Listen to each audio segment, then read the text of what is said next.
එක් නගරයක තොප්පි වෙළෙන්දෙක් සිටියා. ඔහු තොප්පි විකිණීම සඳහා ගමින් ගමට ගියා. පාට තොප්පි ඔහු ළඟ තිබුණා.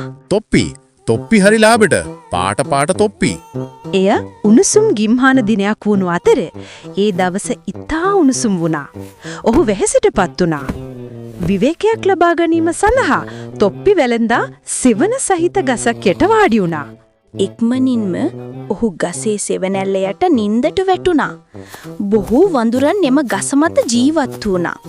ඔවුන් තොප්පි දුටු විට ගසින් බැසෑවිත් එක් එක්කෙනා තම හිස මත තොප්පියක් තබා ගත්තා.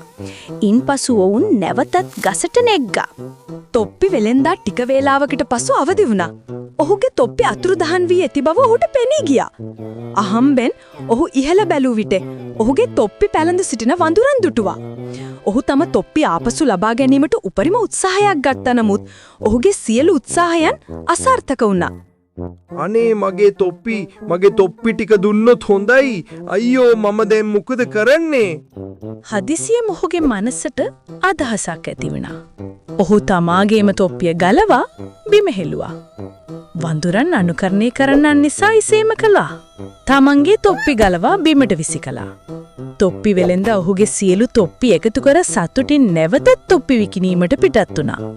කතාවේ තේමාව ප්‍රඥාව මිනිසාගේ ශ්‍රේෂ්ඨතම වස්තුවයි.